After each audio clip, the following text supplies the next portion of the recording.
Good afternoon. I thought that in these hours the hall will be empty, so I was relaxed. But I remember a story that Professor Danon told some years ago about the guy that started his academic career, and he sent an abstract, and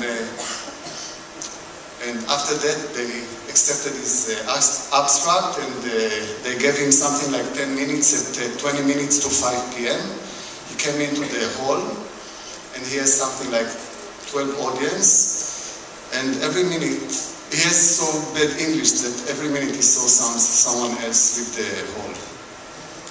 After 12 minutes when he finished, he saw only one audience in the hall, so he thanked him very, very much that he survived all his presentation, and he told them, don't care, the only reason that I'm here, I'm the next speaker. Okay, so I will speak today about optimizing medical response to large-scale disasters. And the main issue, the main mission, of all delegation going to disaster areas is to save as many lives as we can. And I'm not sure that the people from the Ministry of Foreign Affairs will agree with us, but that's what we are believing. They believe that it has to be PR, but so the big question, are we on the right path toward achieving this goal? So first of all, some facts about earthquake. The first days after disaster are the most crucial and effective in saving lives among trauma casualties, and the urban search and rescue teams and the medical teams are the most important in saving lives in the first days. What we are finding most of the events during the first days is many of user teams, you will see it immediately, and we are usually shortage of field hospitals. And Professor Art Kellerman and myself published in the Annals of Emergency Medicine 4 months ago this paper about the balance between user teams and the medical teams. So let's look in the user teams. So BAM, Iran, December 2003, 40,000 people dead and more than 30,000 injuries. In response, there were 34 user teams consisting with 1,345 personnel, and the user teams found no additional survivors. Kashmir, Pakistan, October 2005, more than 73,000 deaths, more than 100,000 injuries. UNDAC, United Nations Disaster Assessment and Coordination, and user teams were dispatched. User teams found 24 survivors. West Sumatra, Indonesia, September 2009. I was there as an UNDAC expert. 1,117 deaths, more than 3,000 injuries. 21 user teams with 688 personnel, with 67 dogs. They were very acute, very qualified. They came very, very fast. Within 48 hours, every collapsed structure in the city was searched. No survivors found by the user teams. Christchurch, New Zealand, February 2001, 1 year ago, around 350 deaths, around 700 injuries, 600 user personnel, between 1 to 3 survivors. And the last one that I will present is Port-au-Prince, Haiti, January 2010. 2 years ago, more than 220,000 deaths, more than 350,000 injuries. Think about the potential of survivors. 69 user teams with 298 personnel plus 161 dogs, 134 rescue people by the user teams. Now, let's go to the other side of the street. Field hospital and medical teams. I will show only one case study because the data was very available for us, the IDF Field Hospital in Port-au-Prince. We were only 120 personnel, including the logistic people, etc., etc. 1111 patients, 737 admitted, 243 major surgeries, at least 250 critical patients' lives were saved. So if we look about the resources, we see that medical team, one field hospital with 120 people, compared to the USAR team, about 2,100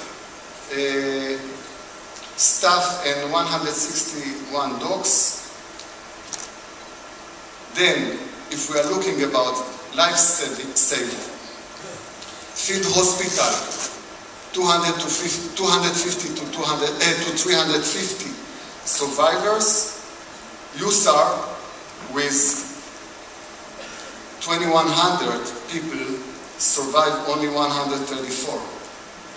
So if we do something theoretically and we increase the number of field hospitals from 1 to 10, it means that we will survive around 3,500 people. It means something like more than 3,000 more people. And for this one, we will decrease the number of USAR teams in 20 to 30 less. And you know how many people will not survive? Something like 34. So I don't say don't send USAR teams to the scene, but I think that we have to do a second thinking about what is the real balance that has to be. And why we have to have balance? Because at the end of the day, the name of the game is money. So why government prefers sending USAR teams? Because a rescuer with a dog and a yellow helmet look better than a stretch in a tent. And the media look it better, like it better, excuse me. So those who cannot remember the past are condemned to repeat it by George Santana, and I believe that we can do better. But this was only the first part. The second part is optimizing the worldwide healthcare system in large-scale disasters. It's something else that Itzik Rice, Nachman Ash, Ari Lipsky, and myself published in the Annals of Surgery. And the medical obstacles in large-scale disasters, what is the real problems? First of all, each country decides how many teams and what type of teams they will send. Medical teams arrive at the scene on their own time frame, choose what to bring, and work where and how they decide. Before we left Israel to Haiti, we call something like 4 or 5 times to UNDAC. We asked UNDAC, what type of hospital are you interested in? Bring everything you can, as faster as you can, as much things that you can bring, etc., etc. No international standards and guidelines, no international standard and classification for medical teams, no international communication network and collaboration between medical teams. And don't think that I'm speaking about something that abstracted. The USAR teams has something that called INSARAG, International Search and Rescue Advisory Group. All the USAR teams all over the world are working in one net.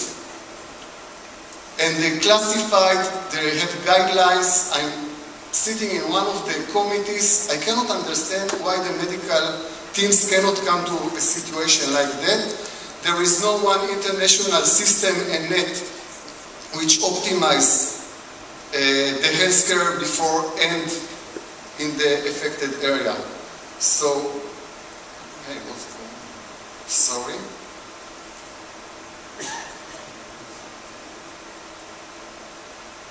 So the outcome is difficulties in teamwork between medical teams, and in this situation, if a team isn't part of a network system, they may be heroes by saving 20 to 30 lives, but if they would work as a joint team, we can save 10 times more lives.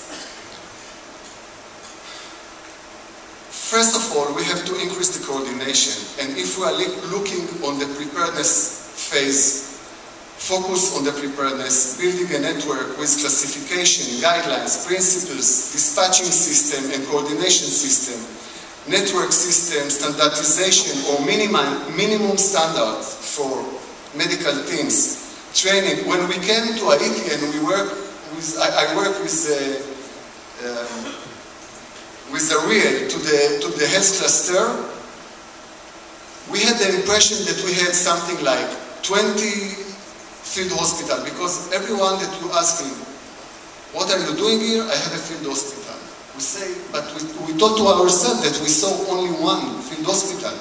So you start to ask them, what it means that you have a field hospital? Field hospital, if you are coming one physician with 2 nurses, it's a field hospital. 4 paramedics, it's field hospital. Everything is field hospital, because if you have no standards and you have no classification, you can use any definition that you are interested in.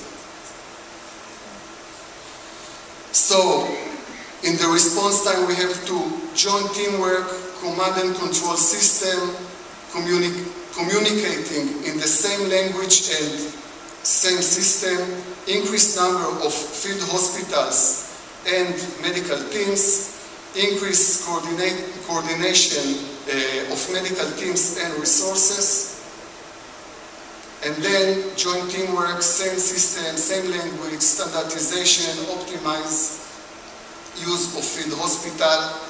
Only to give you a case study from the Israeli field hospital in Haiti, the problem was that we understood very fast that we have something like 60 beds.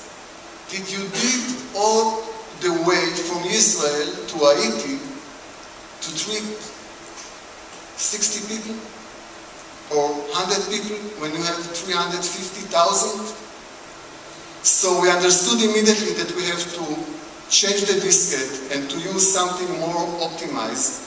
We decided to use another system. We went to the health cluster and we told them, okay, if we are the only field hospital that have operation theater, ICU, imaging, etc., etc., please, for every patient sent by light hospital or other medical team required a higher level of care, the light hospital took one of our patients to exchange. It means that you have to use the added value of each hospital or each medical team and to bring it to the optimization that you can have in this situation.